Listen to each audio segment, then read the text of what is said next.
Okay, we're ready to go. Barbara, would you please, the meeting will come to order. Barbara, would you call the roll? We have Commissioners Berard, Funderburk, Levine, and Noonan present. Thank you.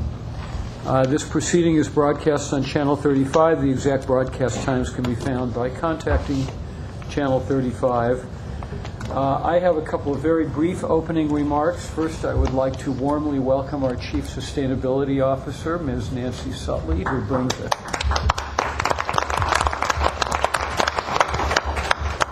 very distinguished background and wonderful reputation. We're very, very pleased that she's graced us with her presence, not just today, but indefinitely. Welcome, Nancy. Also, I want to announce the appointment of Commissioner Fleming to the Personnel Relations Committee. And do we need a motion to defer item 29, Council? Yes, sir. I move to defer item 29, ratepayer advocate presentation on RPS and solar. Is there a second? Second. Those in favor? Aye. It's deferred. I would like to ask the ratepayer advocate, this is anticipated now to be at our next meeting, is that correct? Yes, it is.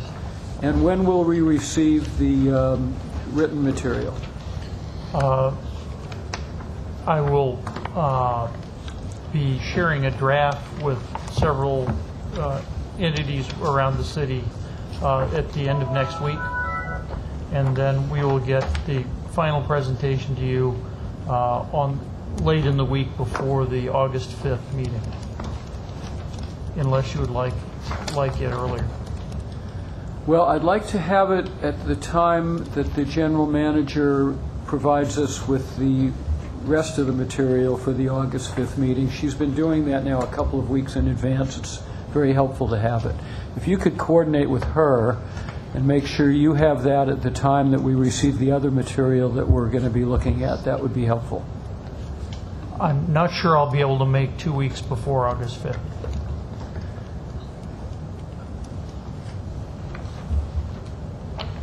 Well, when you say you'll be circulating it around town, what do you have in mind? I will be sending you a copy. When? A draft. Before the end of next week. Okay. Well, let's start with that. Hopefully we won't have to put it off if we don't have it in a timely fashion. I assume we'll have it in a timely enough fashion so that it'll be ready well in advance of the August 5th meeting. Report briefing by the General Manager. I have none today, sir.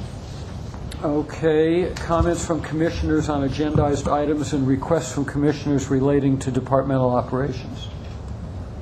Comments? None. Okay. We have 2 cards for public comments. Okay. The first speaker is Steve Kotler, and public speakers, please limit your comments to 2 minutes. Thank you. Sorry. Thank you. Good morning. My name is Steve Coulter, and I'm here on behalf of the Los Angeles Business Council as well as the Clean LA Coalition, which is a broad-based coalition of over 30 environmental, civic, academic, business, and environmental justice groups in Los Angeles that are committed to the success of LADWP's Clean LA Solar Feed-in Tariff program. I would like to thank the LADWP Board of Commissioners for their support for the Clean LA Solar Feed-in Tariff and commend the DWP FIT team for their hard work on the implementation and continuation of the program. On August 5th, the LADWP board will consider approval for the 4th tranche of the 100 megawatt FIT. So in advance of this, we wanted to take this opportunity today to highlight the work that we've done over the past year to engage LA's neighborhood councils, to educate local stakeholders about the benefits of the Clean LA Solar program. We are very pleased to have received explicit support from 11 neighborhood councils for an expanded program. And I provided to the board secretary to hand to the commissioners a handout that provides some further detail regarding that support that we've received, as well as some of the progress to date on the Clean LA Solar Feed-in Tariff program. It's very encouraging to see that the FIT applications are being received from across the city, including neighborhoods that suffer from adverse environmental impacts. The LIBC Institute, UCLA, and USC found in a recent report that 43% of the applications in the first two tranches are located in solar equity hotspots, which are neighborhoods with abundant rooftop space for solar installations that are also in significant need of economic and environmental investment. The FIT also is providing significant benefits to workforce provider groups that are targeting workers in these communities. So once again, we'd like to thank the Commission for their support of this program, as it's doing what it was intended to do, is stimulate the local market and rooftop solar, create jobs, and spur economic development. So thank you very much for your time. Thank you very much. Okay, the next speaker is Laura Mack.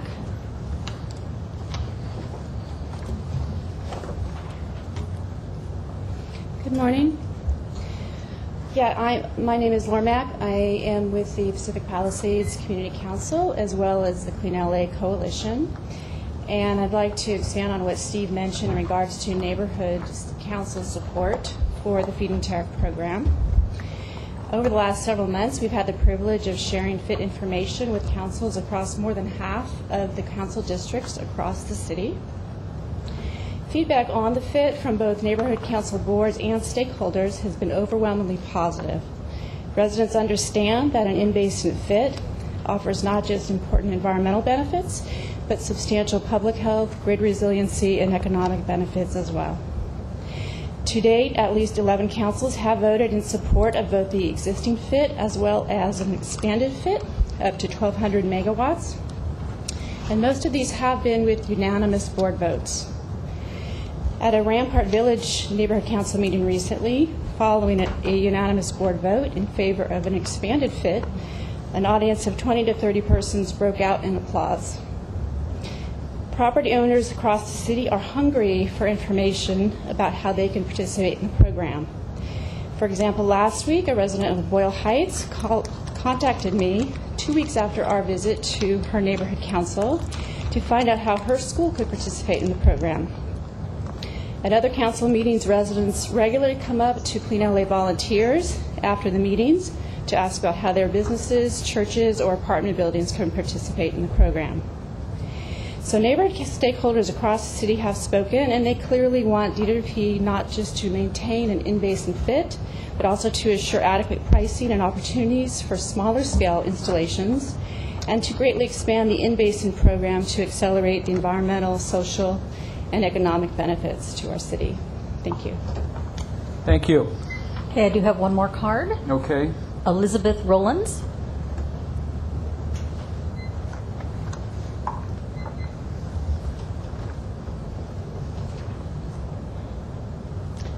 Hello, my name is Elizabeth Rollins. I'm from Absolutely Solar Incorporated, which is a solar developer here in Los Angeles. Our ratepayer advocate is here today, but I understand he's been taken off the agenda to respond later on. So I'll just make a general comment from the perspective of the developers on the street who are working to develop the feed-in tariff. You understand the DWP plan to combine both distributed generation in the basin with importation of electricity from remote locations using transmission lines. Mr. Pickle does not agree with expanding the plan. He favors importing electricity and concentrating on long-distance infrastructure. You've heard the arguments ad nauseum, and I'm not going to run them down now again. The Clean Coalition and others have said that Mr. Pickle's rationale compares apples and oranges. I agree. But we think this is what it comes to. Building in the city is different from building in the desert. Some sort of dynamic pricing structure must allow for the fact that some technologies in some conditions cost more than in others. This is the same way we think of other electrical generation modalities, coal, CHP, nuclear. We price projects and technologies accordingly. Initial expenditure on urban rooftop projects will require higher base prices than ground mount desert. If you want to fulfill the plan to create an effective distributed generation system, this reality must be addressed. If it is, and if we concentrate on building the best system we can, The benefits the planners have projected will yield great returns. If we don't, years of energy and money we've already invested may come to nothing. Thank you again for hearing our comments. Thank you. That was the last card for item 4. Okay, we move to the consent agenda. First item is approval of the minutes of the June 17th meeting. Mr. Funderburk was not present, so he may not vote on approving these minutes, but everybody else may. Those in favor of approving the minutes, say aye. Aye. Aye. They're approved. Okay, the remainder of the consent agenda is, at least at this moment, items 7 through 24. Do any board members wish to remove any of the consent items? Commissioner Broad? 13 and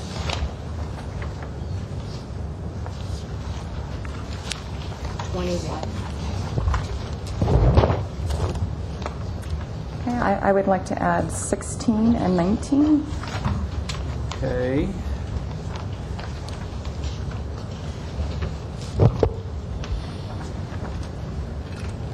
Any others? No.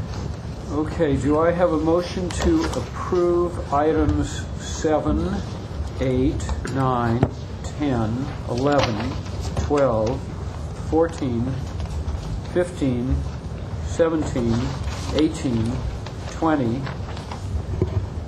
22, 23, and 24? So moved. Second, those in favor? Aye. Those are approved. Okay, so we'll take the 4 items that have been removed from the consent calendar, beginning with item 13. Commissioner Barad?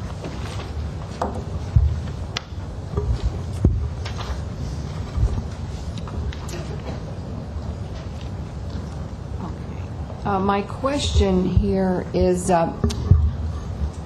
in reading the background information, it doesn't really explain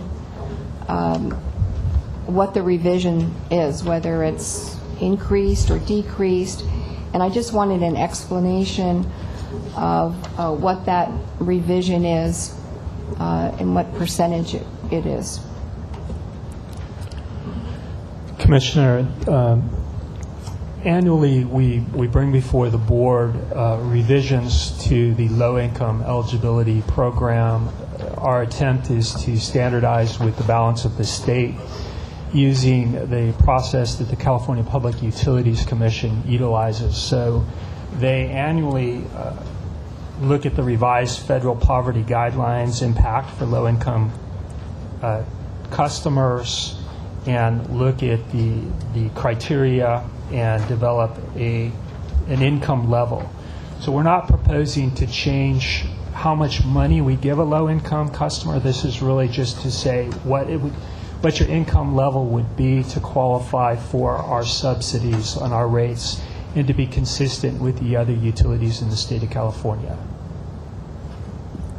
Well, And right now, the income levels have increased. That was the revision. Commissioner, we can get you a compare and contrast from last year. From so that last you year can to this see year. Delta. all right, thank you. Any other questions on item 13? Is there a motion?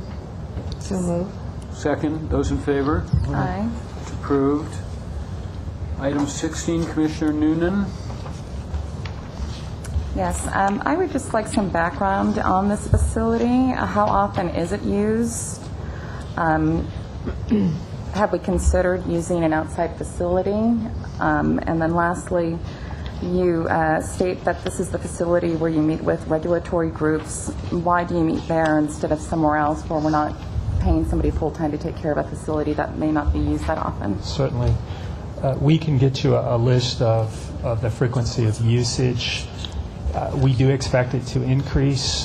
This facility is located near Hoover Dam. It was initially built prior to the construction of Hoover Dam, and it was where a lot of people don't realize LADWP was a large participant in building Hoover Dam as well as the operator of Hoover Dam for the first 50 years. So we had a large number of staff and contingency up there, and so we've owned this particular facility for a while. We've sold off a lot of the housing we also had for our employees. We still have our transmission crews that are based out of there. We still are the largest off-taker of power for Hoover Dam, so we have a number of meetings up there related to the Hoover Dam facility. And then we have our large electrical stations just outside in Boulder, and that's where our new solar projects are being built. So we do expect there will probably be more utilization as we continue with our construction and operations of these solar projects.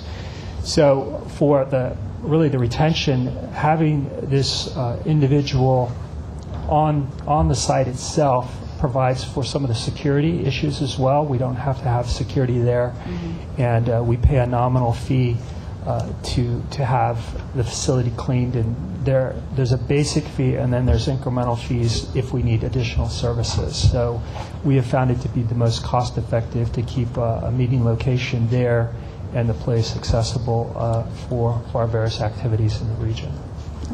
Thank you for shedding light. Is there a motion? So moved. Second. Those in favor? Aye. Approved. Item number 19, Commissioner Noonan. Premium payment for the directors and officers' liability insurance. Thank you. So my first question is the department covered under the City of LA? Do we have indemnification under the City of Los Angeles? This particular insurance coverage is specifically for the Department of Water and Power. But is there anything that is provided by the city in addition to this request? I don't believe so. I think they have a separate program for their boards and officers. Would you confirm that? I'd like that information. Also, reviewing the request, it shows that we haven't had any claims since 2004. So I wonder why we haven't increased our deductible to decrease our premiums. Actually, our deductible has increased since that. We had a potential claim back in 2004, and our deductible has increased from about $150,000 to $250,000 now, or $200,000 now. We have looked for various marketing options, and they continue to market it, so we could look at other options. Yeah, 2004, that's over 10 years ago, and we haven't had any losses, so I don't understand why we don't take the risk of having a higher deductible to decrease the premium.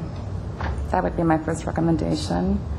Also, the policy isn't provided, and I'm wondering if it has a Side A difference in conditions policy.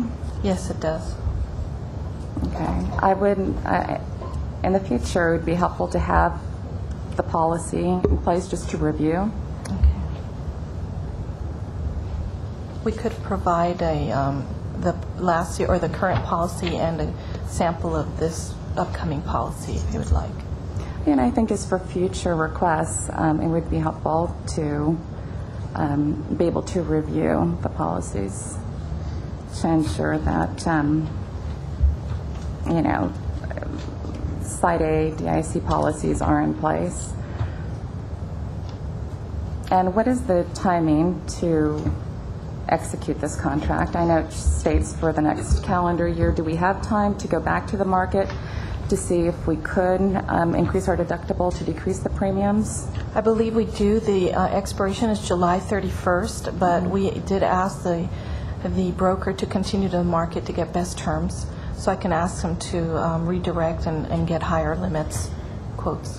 That makes sense to me. And I would recommend that the department assess doing that.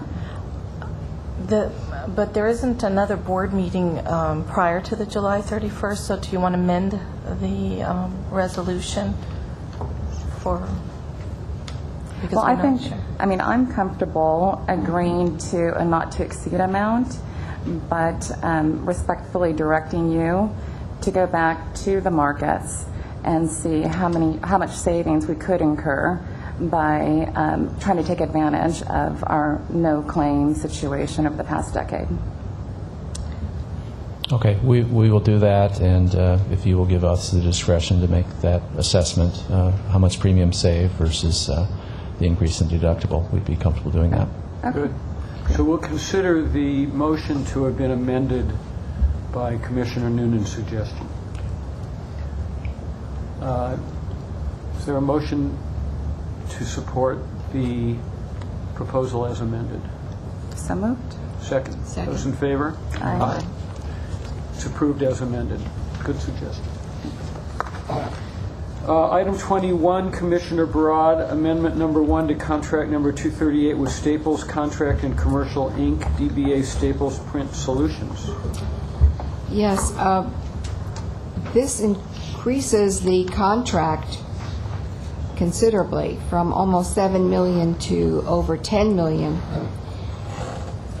And I understand that this is taking into account if the billing is monthly as opposed to every 2 months. But my question is, what is the cash flow benefit to, we're spending all this extra money for the paper, what's the benefit going to be? Are we going to get, are people going to send in the money sooner? I mean, how are you looking at that? Okay.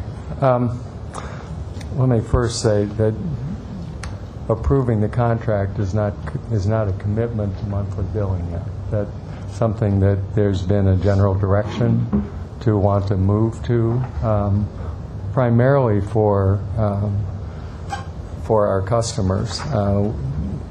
But there's a lot of work that has to be... Before you go into monthly billing, right.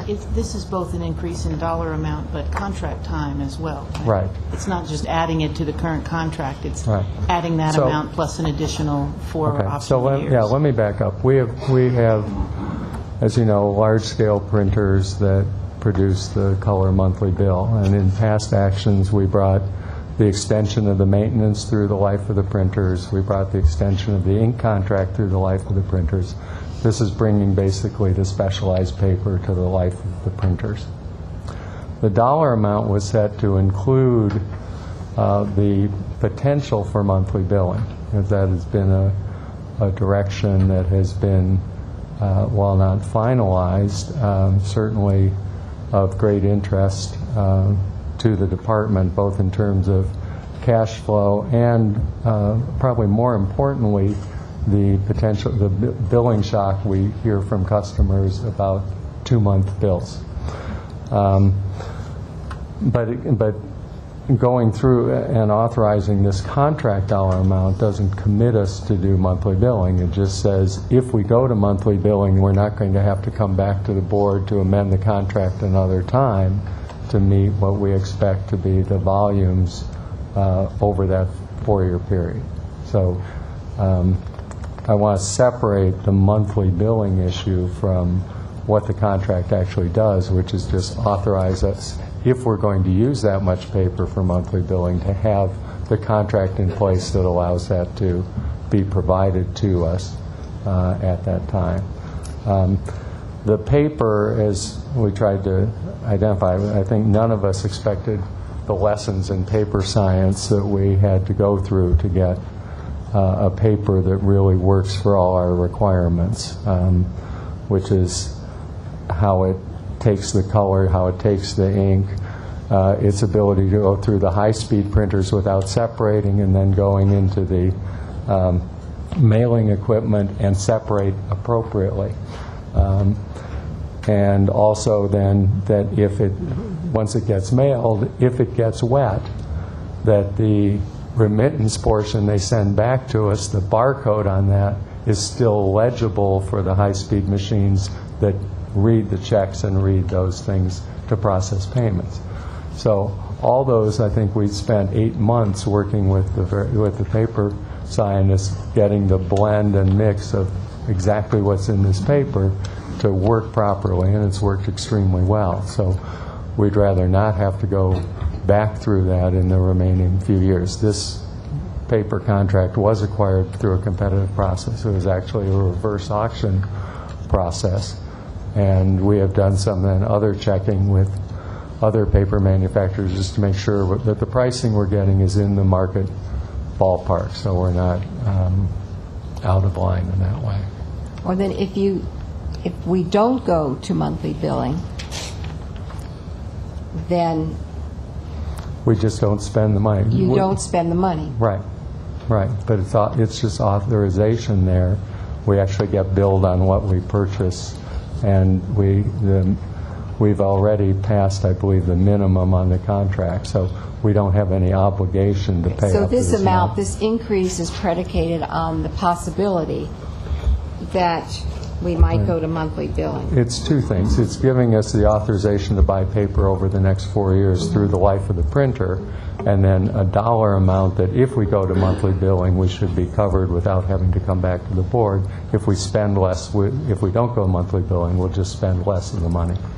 Okay. I noticed that in our background material that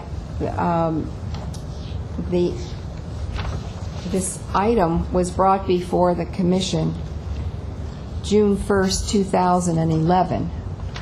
So that's 3 years ago, with the same background is the flexibility to reduce the use of the contract, so on and so on, increase an online billing. And so I'm curious, what have we done in the last 3 years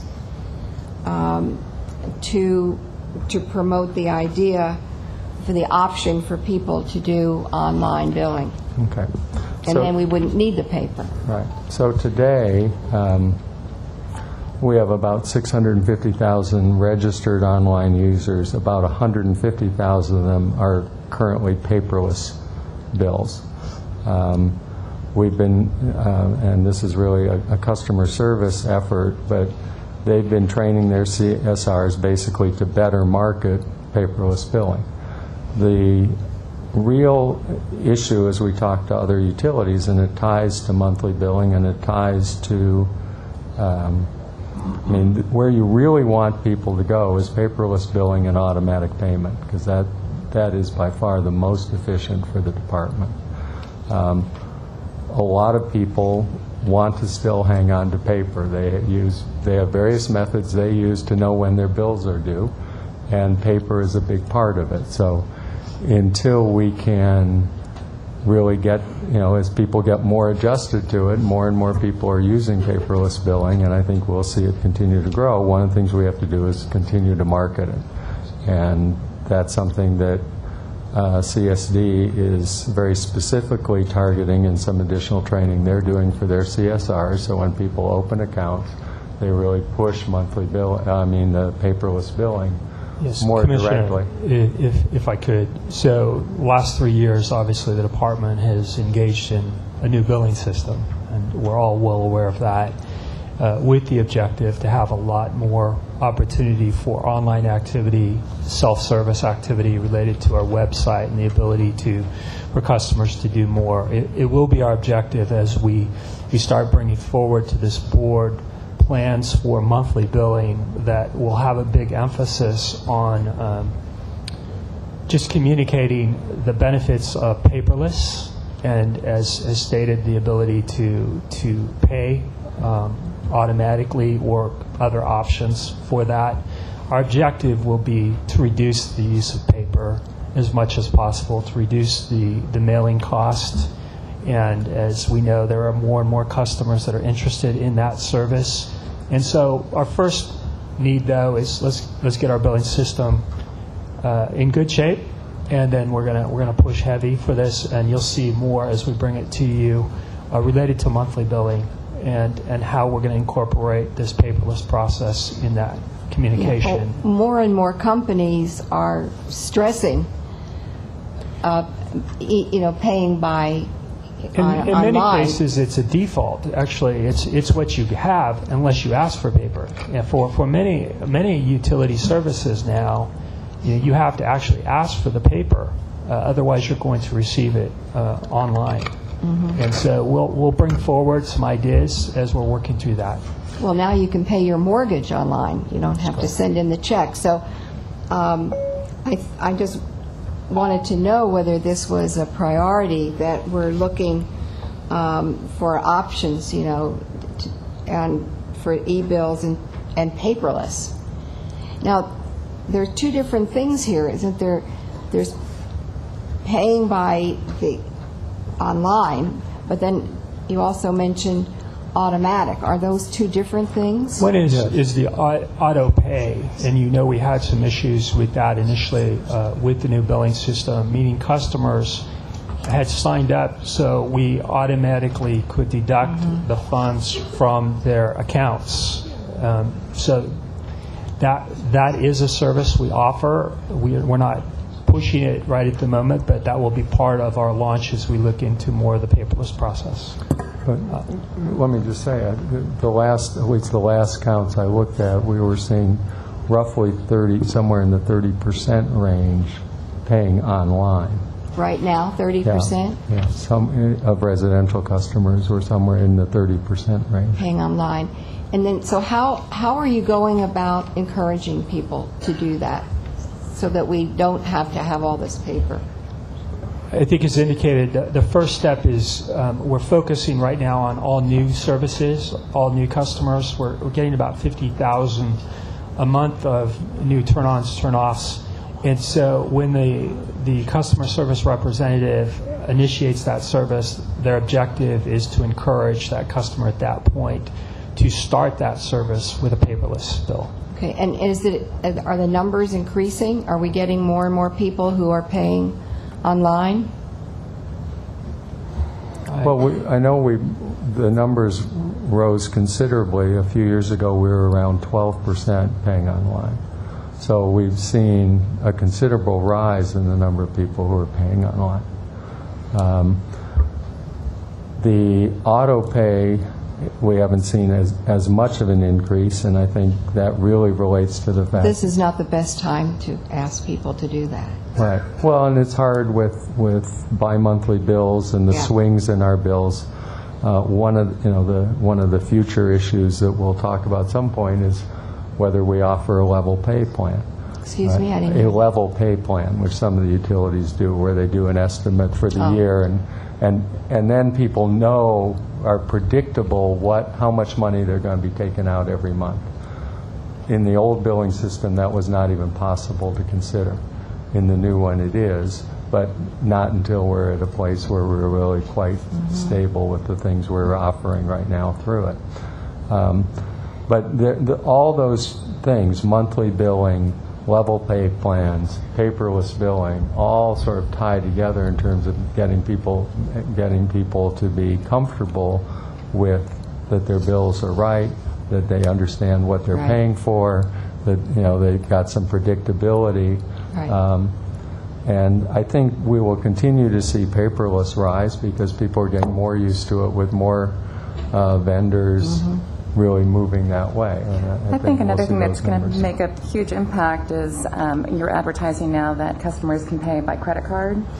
And so I think given all of the publication that has been recently promoted about that option, I think that's going to really increase online users. Yeah, because I would like to see us really be less dependent on all this paper, and it's a considerable amount of money. Thank you. Any other comments or questions on item 21? Is there a motion? So moved. Second. Those in favor? Aye. Aye. It's approved. Thank you. Okay, we move to the regular agenda, item 25, LADWP Solar Incentive Program, modifications to SIP guidelines. Commissioners, what we're asking for today is an amendment to the guidelines related to a specific section of the guidelines. We continue to look at the entire solar incentive program, and we'll be discussing the FIT program at the next board meeting. But it's a very popular program. It continues to be popular as an incentive. More and more people considering putting solar on their rooftops.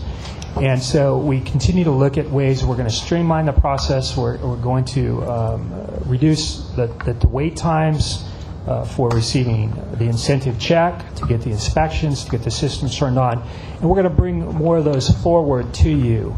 We didn't want to wait when we knew we had an opportunity to bring something forward today that we could reduce the review time by 85% on a specific function.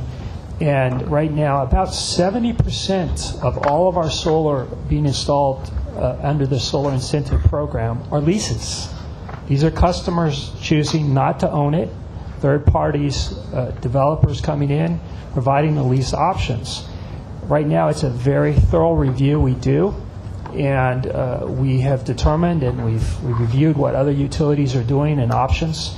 And working with the city attorney, we're proposing to amend it for an attestation with both the leasee and the lessor, and that would provide the comfort for the department that they're abiding by the rules and the activities.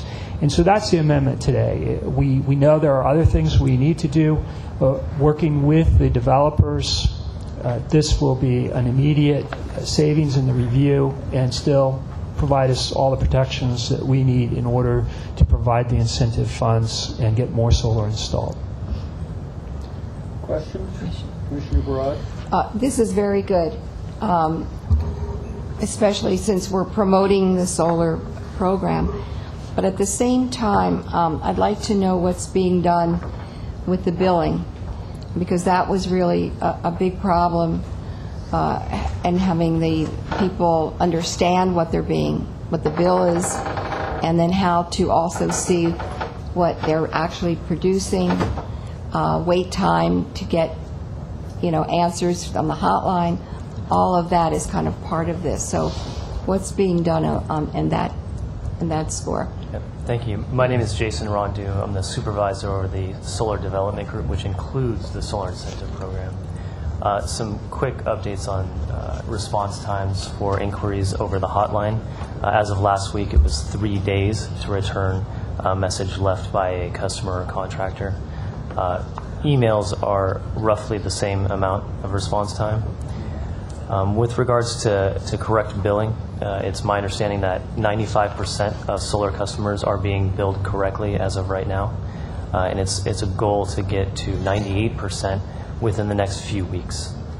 So that's just a quick update on the goals and status, and that's sort of the customer service realm. With regards to the change that we're proposing today, we believe that will have obviously a cascading effect. It will simplify the lease review, and we think it'll bring down inquiries and suspensions and just overall friction that has happened as part of this, that will reduce call times and emails. So whether folks are leasing or whether they're buying a system outright, they'll experience an improvement in wait times across the board. I'd like to provide a correction if I could. Yeah. 95% of the solar customers are now billing automatically and not having a manual input. It's not correctly or incorrectly. It's not that 5% are billing incorrectly. I just needed to provide that clarification. There's still about 5% of the solar customers that we have to do something related to the meter. We're having some challenges still with some changes that have to be made. We're working our way through that. We will soon be at 98%. But I just wanted to provide that correction. It's not an accurate reflection that 5% we're sending 5% incorrect bills out. We're not. But that means that there's some manual intervention that's happening still on that 5%, but soon our objective is to get to 100%. They'll all be loaded in the system and correctly billing that way. As the process is being improved, and then you get more people in, then it seems to me that there's going to be the effect that you're going to get more phone calls and more inquiries. And so how do you balance this out? I mean, you know what I'm saying? Well, I think part of it was prior to the new billing system going live, these were all hand-built. Every billing cycle, we were having to hand-bill them. We had a room with people doing that. Our objective is now to get them all in the system. They're going to be automatic, and that's going to relieve some of that part of the pressure. And I think Jason and the team continues to look at the entire process from someone just even inquiring on or having an interest in installing solar to the final phases of making the decision and having the solar installed and energized. So they continue to work on a number of ways to improve, and we will be bringing some additional elements back to this board. Has anything been done to make the bill easier for people to understand? I think when I mentioned this several months ago, the problem was that the customer service person told people to look at their meter and give them the number, and people couldn't figure out which meter and which number. There still remains an issue from our perspective on what we call our bill presentment, meaning the presentment of the bill itself doesn't provide. Solar customers are a unique group. I'll just start there. I have solar on my roof. I like to know how much I produce and how much I save. And most customers do. And the bill presentment doesn't provide all the detail that we would like. At this point, we haven't tackled that in our reprogramming. But that is one of the things that we're looking at, to try to migrate as many of the solar customers to an online billing system where they might be able to go online and get some more detail that currently isn't able to present in the paper bill. And so that's something that we're working on, and hopefully we'll be able to provide a fix to that. That's the question that I get asked most often by solar users. I just have no idea what I'm producing. And there's no way for me to see it from my bill. We do understand that problem. It's one of the defects that we know we need to work on. Good. Other comments or questions on item number 25? Is there a motion? I just wanted to applaud you for really trying to always finesse and do a better job with this endeavor. I feel, you weren't mandated to do it, but I feel like you're trying to use the best practices, and I applaud your efforts. So moved.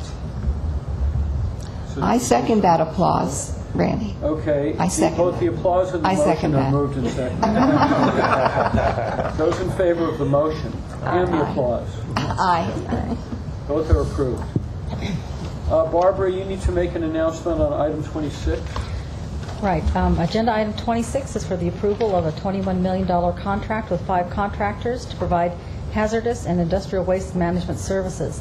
Although all of the selected contractors are listed in the subject and recommendation sections, one of the 5 agreement numbers was inadvertently omitted. A notation will be made to correct this error by adding agreement number 47249D-5 to these 2 sections. Thank you. Item 26. Good afternoon. My name is Mark Slotchuk from Environmental Affairs. Jennifer Madden manages our hazardous substance group. This contract is to replace an existing hazardous waste contract that we have in place for 3 years. Essentially, it's to cover all the hazardous industrial waste the department generates at all 300 facilities. We will have 5 vendors on board, and for each task that we award, we'll go out to bid through the electronic purchasing system and select the lowest responsive bidder. Questions? Item 26. Is there a motion? So moved. Second. Those in favor? Aye. It's approved. Item 27, we have a revised resolution on the approval of the Foothill Trunkline Unit 3 project in accordance with the California Environmental Quality Act. In addition, Susan Rogani from Water Engineering is here. So this request here is to approve the EIR for the Foothill Trunkline project. It's to replace approximately 16,000 feet of existing pipe with a new 54-inch diameter pipe. We did, as part of the environmental process, conduct public outreach a number of times with the community groups and neighborhood councils that's indicated in the board letter. And with the implementation of the mitigation measures, the only 2 items that will still remain as significant for environmental impacts on a temporary basis is noise and traffic. Questions? there a motion? So moved. Second. Those approved? Those in favor? Aye. Those opposed? It's passed. Thank you, both of those. Item 28, Water System Monthly Report.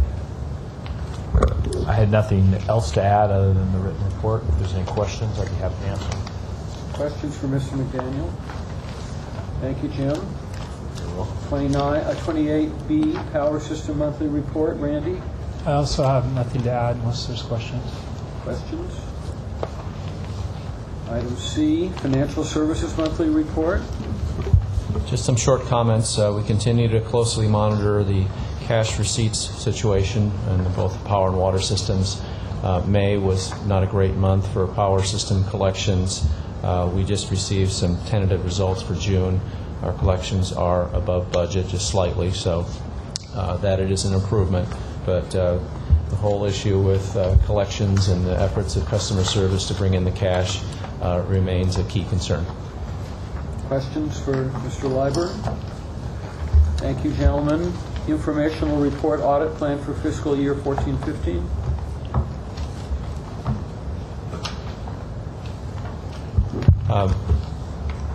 Every year we do provide an audit plan for your information.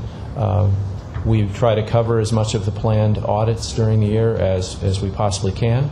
However, given staff limitations and the need to direct their attention to other issues that come up during the year that weren't on the plan, we typically don't complete everything, but this is our aspirational position for the year, and hopefully we'll cover as many as we can. We support your aspirational. Can I quote you on that? Aspirational. Okay, well, so noted. Ratepayer Advocate Report deferred. Management Report. Filing RPS project update. Within your package is the standard monthly report. There's nothing of significance that stands out other than we continue to see lower levels of hydroelectric power produced, obviously related to the drought conditions. So it's impacting a little bit of our renewable goals that we thought we would have. And we also did have, recently the City Council did approve the solar packages that this board had previously approved. We're still awaiting the approval of our recurrent project, but we're proceeding with the other projects. Questions for Mr. Howard? Risk benefit of prepaid deal structures. So, Commissioners, we just wanted to give you a brief presentation. We've had several recent presentations related to renewables, to the strategy, to the various activities. As many of you know, we have attempted to use best practices, risk management practices in our approach to our renewable procurement. We have wind farms in Washington State, Oregon State, Wyoming, Utah, and in Tehachapi Mountains. We now have solar projects in 2 different locations in Nevada. We have them in our desert out here. We're building more near our Barren Ridge station. So we've attempted to diversify by region. We've attempted to diversify by technology. We've attempted to diversify by developer. And one of the other aspects that we look at in the team is focused on is diversity in the financial structures to ensure that we're trying to always optimize the benefits to our ratepayers long term, and what, looking at the market conditions, how can we keep the cost the lowest possible? And so one of the things that we have not yet shared with this board is the option on prepayment. And so really we want to just take a little bit of time, walk you through that financial model, so as in the future we bring potential projects before you that use it, you would have an understanding of why we think it's a valuable tool to be considered in projects going forward. And so I'd like to ask John Dennis to kind of walk us through this presentation. Good afternoon, Commissioner. John Dennis. I'm the Director of Power System Planning and Development. With me is Robert Castro, and he works in our Renewable Development Group. And briefly today, just want to share with you, we have 8 slides to introduce the topic of prepayment and what it is and how it works, and some of the risks and benefits that are associated with the prepay structures. We've brought to you projects in the past that have ownership options. We have ownership positions, power purchase agreements with options to own, and then this would be a prepayment type of a structure. And so with the first slide there, we just want to say, what is a prepayment? Prepayment is it's a payment option for a portion of the energy that's delivered to the owner of a generation facility before the energy is delivered.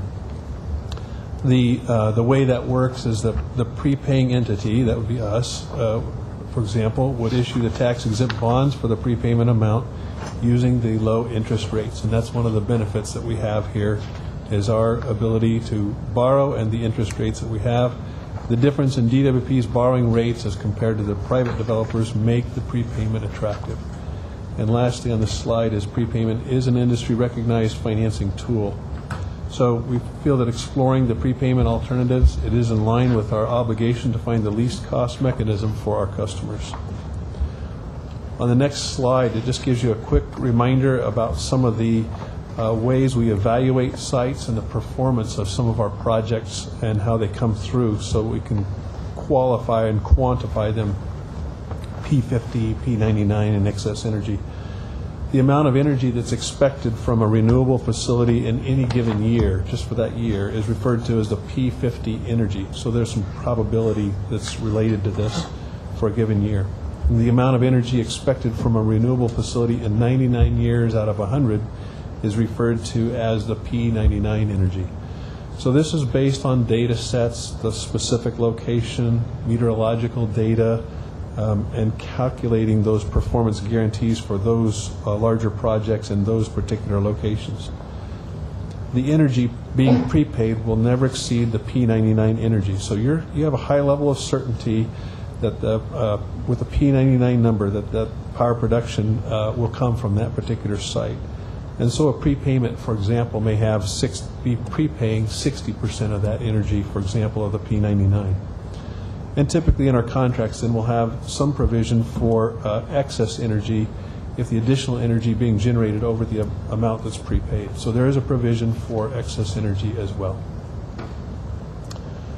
We have used this structure in the past. We have three particular projects that we've used this on. Milford 1, it's a 105 megawatt facility. It was done in August 2007 for $231 million. And the present value benefit is expected there of $40 million on that project. Milford 2 is a 102 megawatt wind project that was done in March of 2010 for $200 million, and we expect the present value basis benefit on that prepayment savings is $54 million on that. Thirdly, Windy Point, that's about 2.5 times larger. That's a 262 megawatt wind project. It was done in July 2009 for $512 million, and the prepayment savings over the term of the PPA is estimated to be $123 million. So certainly we have this in our past, we've used that, and we will consider using prepayment in our future solar projects. Again, I'll just use an example here, such as a 100 megawatt solar project. So these are a little bit different than the wind projects, obviously. Quite frankly, there's fewer pieces and parts that are on a solar project, fewer moving pieces. But depending on the bond rates we secure after the project is built, our ratepayers customers can save $33 to $59 million on a 100 megawatt solar power purchase agreement with a prepayment of $145 million. And that would be out of a project value of approximately $440 million, to kind of give you a relative feel there. The $33 million, this range of 33 to 59, is based if the bonds rates would rise to 5%. The $59 million is if the bond rates stay at the current 4%. Also, just a note is if the bond rates would rise to 6.27%, then there would be no dollar savings or benefit of a prepay. Right now, again, they're currently at 4%, and that's the merit of the prepay. So there's a couple of risks I just want to share with you and how we've mitigated those or would anticipate to mitigate those and bring them forward. One concern would be is DWP paying for a facility that cannot deliver energy. Well, the prepayment, it's part of the conditions of the contract, the agreement that would be brought forward to your attention. The prepayment isn't made until after the plant achieves a commercial operation date. So you as a department, the engineering folks are actively involved in the development of the project, in the review of the materials that go into that project, and seeing that being built and constructed. Secondly is, how is DWP protected against a bankruptcy default? Well, a bankruptcy by either party is a default under the power purchase agreement. So we have the remedies and the right to terminate the power purchase agreement under the performance security. There's a termination payment program there, and as far as even exercising the purchase option. But more importantly, the department in its contracts establishes the step-in rights to take over the project if the developer defaults. We have the rights that are senior to all other claims. The deed of trust is required as a condition precedent to the prepayment. And if the developer were to default, the department would take control of the project. And we saw, even from those numbers, the value would be at least 2 times the prepaid amount. So there still is great value in the product, in the plant, in the facility that's there, and we would have those step-in rights. On the next slide are concerned, can the facility sell to third parties? And you had asked that question, did you prepay in order to benefit other people? And under the power purchase agreements, there are restrictions on the sale of the facility output to parties other than the buyer. So you have that protective mechanism in there. Fourthly is, how is the performance of the plant secured? The performance obligations of the seller are backed by the provision of performance security. So you also have that, as we indicated, some early indicators of the true potential of that site as well, that it will be able to deliver this. But after the commercial operation date, the plant has minimum energy delivery thresholds that it must meet to meet the terms of the power purchase agreement. One concern is, how does DWP ensure that the developer has site control? And so who owns the property? Well, the real property agreements must be in full force and effect with no material breach or default at the time of the prepayment. So it is a condition precedent to the prepayment date that the project be free and clear of any and all liens so that the deed of trust can be put into place. The next concern is, how does DWP ensure that the developer does not disappear once a prepayment is made? Well, there are restrictions under the deed of trust to prevent the seller from divesting itself of the assets of the project, and as well to continue on with the power purchase agreement. There are restrictions that there be a qualified operator to be in place at all times to help ensure that the project continues to generate energy as required under the power purchase agreement. There's one other question that had come up as well, and some of this as we looked at these and explored, and it's not on the list, but it's, how does DWP protect against panel failures? So once the project is built and what happens there, the manufacturer's product warranties for the solar panels, they provide coverage for approximately 10 years from the date of purchase for defects in materials and workmanship. So there is a provision that's there, and additionally, there are opportunities for separate warranties generally that will extend for 20 to 25 years from the date of purchase of the solar panels. So those are also available should there be an interest or an express concern. Just lastly, in summary, the prepayment structure diversifies, as Randy indicated, our overall financial risk profile of the renewable portfolio standard. This diversity is about having not just a diversity in regions, but also in financial structures, such as we indicated, a power purchase agreement, our ownership options, our power purchase agreements with options to own. So this is a risk mitigation strategy for us. Secondly, as a prepayment is not more risky, it has a different risk profile. And I'd like to point out that incorporating different risk mitigation methods to address our different risk profiles is important. A simple power purchase agreement may have a higher risk of project completion than those with a prepayment option, because there's additional obligations to deliver that product. So, and there's a certainty that it will be built, a higher certainty that it will be built.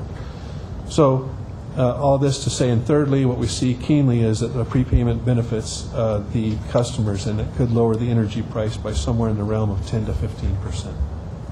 So what we just wanted to present to you today was we don't have a project before you under this scenario. The department needs to be very prudent in utilizing its debt borrowing capacity and issuing that debt to put more capital obligation on our system. But we wanted to inform you of an alternate tool, one that we're going to continue to look at closely, consider.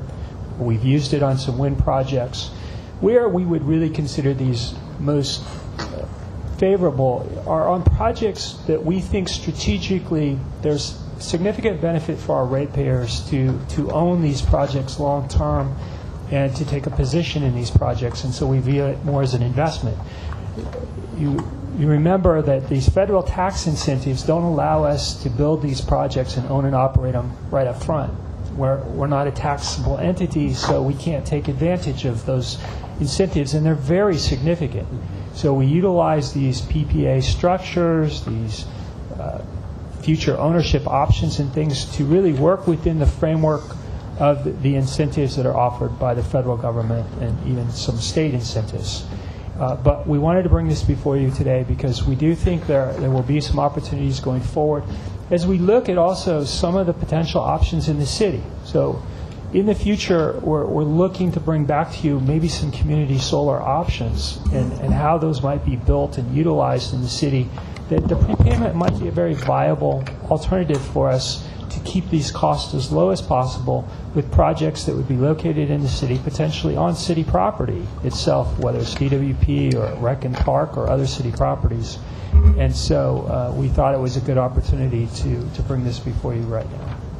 Dr. Pickle? We've recently gone around with the DWP staff about a specific prepayment.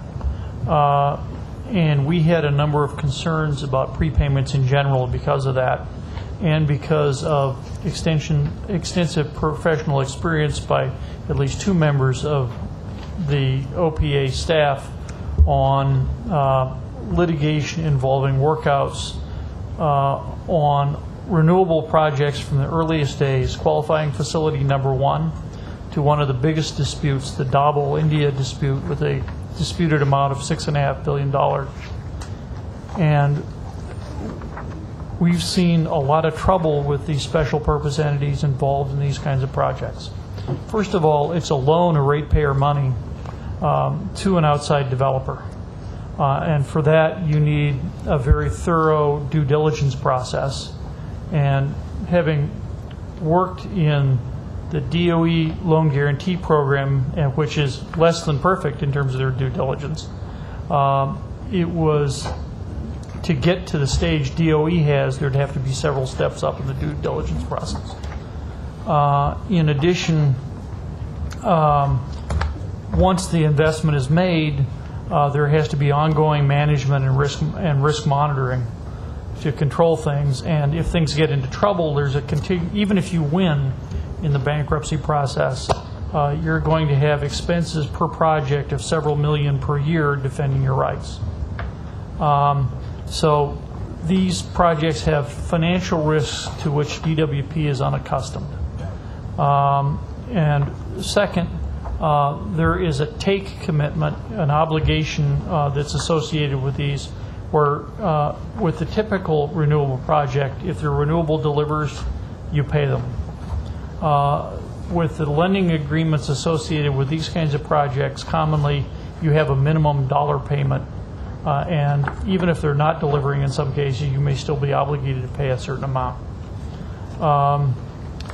And lastly, and most complicated are the benefit assessments.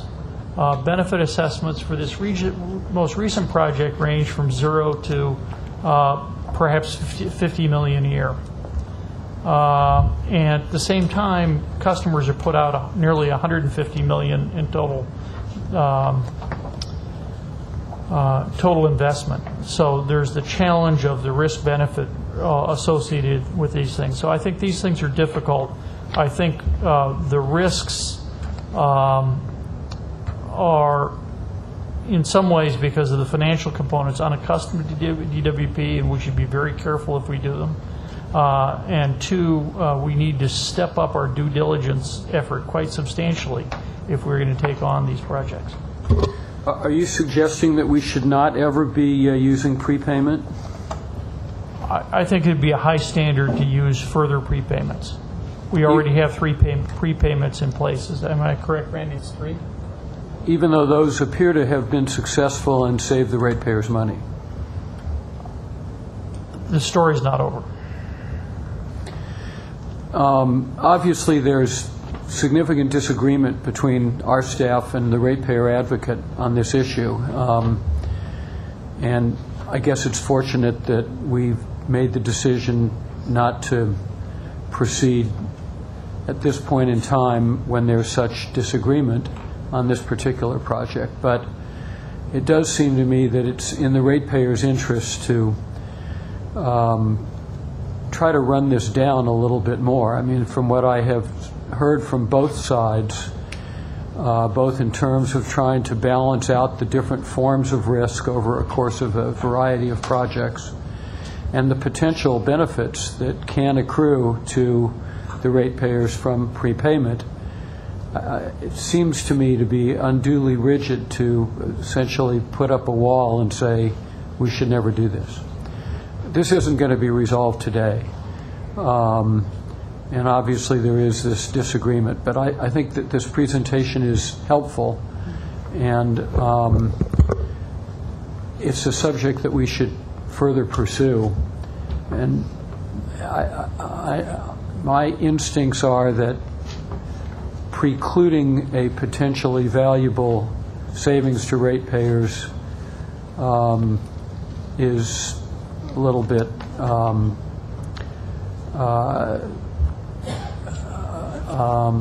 rigid. My comments are we need to be thorough in our risk assessment and step up due diligence and follow-on monitoring. Other comments on this item? I agree with you. I feel there's more discussion is necessary on this item. Well, we thank you very much for the helpful presentation. Council, how do you send us into closed session at this point? Should the board take any action in closed session, it will be publicly reported. Thank you. We will now move to closed session.